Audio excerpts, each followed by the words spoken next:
Todo mundo sabe que o presidente da República possui uma inteligência muito limitada. O Bolsonaro possui um raciocínio de um símio, ele é um estúpido. O cognitivo dele é comparado de um homem de Cro-Magnon. O problema é que ele traz essa limitação cognitiva também para as relações pessoais. E ele divide as pessoas em dois grupos. Um grupo muito restrito de aliados, limitado a familiares e olhe lá, e todas as outras pessoas. Porque para Bolsonaro, se você não é um aliado, você é automaticamente um inimigo, um adversário. E ele tem esse pensamento super limitado. E ao longo da semana, nós discutimos muito esses delírios persecutórios do presidente, essa paranoia de Bolsonaro com relação a Ciro Nogueira, o ministro da Casa Civil, expoente importante do Centrão. Nós falamos que essa relação amistosa de Bolsonaro, esse casamento de Bolsonaro e Ciro Nogueira não vai durar muito. Até o fim do ano eles já estão rompidos, essa é a minha aposta. Mas antes de romper com Ciro Nogueira, antes de ver o Ciro como sendo um adversário ou um traidor, Bolsonaro colocou na prateleira dos inimigos o próprio vice-presidente, o general Hamilton Mourão. Justamente por uma atitude que Ciro Nogueira fez no início da semana e Mourão também fez. Eu vou ler para vocês essa reportagem da revista Veja, uma reportagem de hoje, ela é fresquinha, mas antes clique no botão de gostei, dê essa força para o canal, você me ajuda muito clicando no botão de gostei, dando o seu joinha. Reportagem do Radar da revista Veja. Mourão entrou para a lista de inimigos de Bolsonaro, diz ministro. A gente sabe que a relação de Bolsonaro e Mourão nunca foi uma relação amistosa. Ele não foi a primeira opção de Bolsonaro para ser o vice-presidente, para integrar a chapa que venceu 2018. E ele não vai ser o vice-presidente na eleição de 22.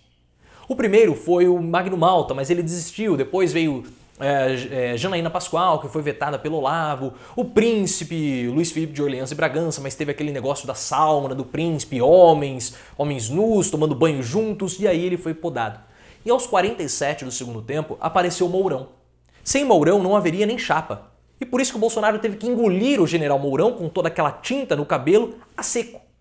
Mas logo depois que Mourão e Bolsonaro foram eleitos, já começou uma teoria da conspiração. O Carluccio falou que aliados queriam matar o pai dele, e aí começou a falar e especularam que era o Mourão. Poucos meses depois, o Mourão começou, aí já com Bolsonaro, já com o governo iniciado, o Mourão começou a ganhar muitos holofotes, da entrevista para cá, entrevista para lá. O Marco Feliciano veio e protocolou um pedido de impeachment contra o Mourão, autorizado pelo Bolsonaro, e aí a situação praticamente azedou, o Mourão ficou muito escanteado, não aparecia.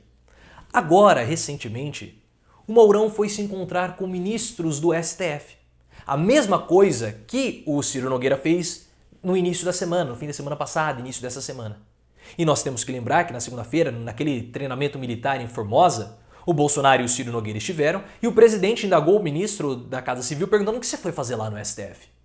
E aí o Ciro falou, opa, eu fui lá só para ver como estavam os meus processos. Mas o Bolsonaro não engoliu essa história do Ciro Nogueira. E a mesma coisa aconteceu com o general Mourão. Depois da conversa com Luiz Roberto Barroso, o vice-presidente Hamilton Mourão entrou de vez na lista de ameaças ao presidente. Vamos abrir aspas para o ministro do Bolsonaro. Se alguém que você conhece visita um inimigo seu, o que ele vira para você? Virar inimigo, no caso de Mourão, é ter ainda mais risco de sofrer com arapongas do palácio, risco de grampos e outros meios de espionagem. Mourão, no entanto, está tranquilo. E ele não se abala. Aspas, não me preocupo com isso, não conspiro, minha agenda é clara. E esse movimento de enxergar traidores em tudo, de enxergar inimigos em todos os lados, vai só aumentar para Bolsonaro. Porque ele vê que o governo dele está fracassando. Já é consenso nos corredores de Brasília que Bolsonaro vai perder 2022. E não é somente uma questão de ego, uma questão de vaidade para Bolsonaro vencer as próximas eleições. Ele corre o risco real de ser preso. Porque ele tem processos que foram interrompidos quando ele entrou na presidência da República. Processos anteriores ao mandato. Que só estão esperando serem despachados quando Bolsonaro voltar. Sair da presidência. E aí esses processos vão ter continuidade. Fora os outros crimes que Bolsonaro comete enquanto presidente da República. Então há uma questão de permanecer livre ou não, se ele perder as eleições. Só que o que acontece?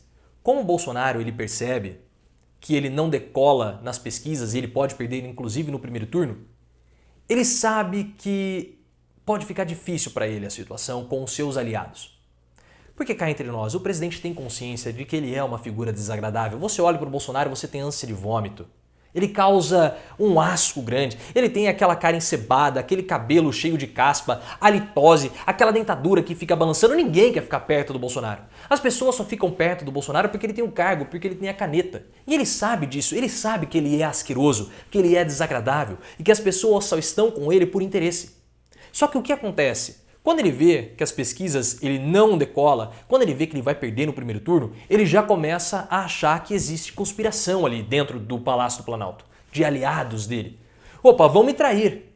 Esses aproveitadores, esses interesseiros estão vendo que eu não vou vencer 2022 e eles vão começar a me trair. Só que a traição deles pode me colocar na cadeia e colocar os meus filhos na cadeia também, porque tem o caso das rachadinhas do Flávio que eu estou tentando barrar ao máximo que eu posso, tem o inquérito das fake news em cima do Carlucci. O Carlucci pode ir pra cadeia também por conta dos atos antidemocráticos e eu também posso ir. Então essas pessoas, elas estão querendo me derrubar. Eles estão vendo que eu estou perdendo, que eu não tenho mais poder, e o que eles vão fazer? Vão abandonar, são todos traidores. Então ele delira. E aí você começa a ter a corrosão do governo de dentro. A mesma coisa que aconteceu lá no governo do tio Adolfo.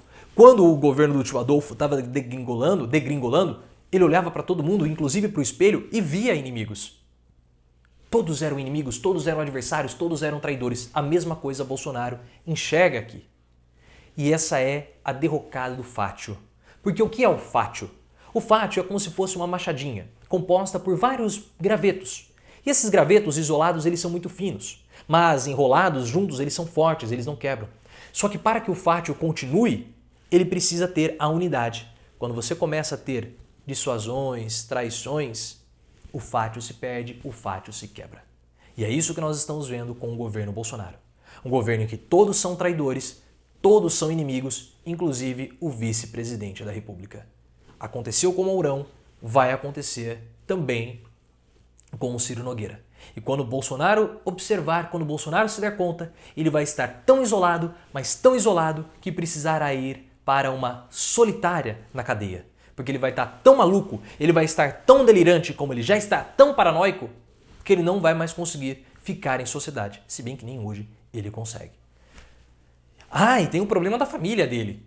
A família está rachada. A família está rachada.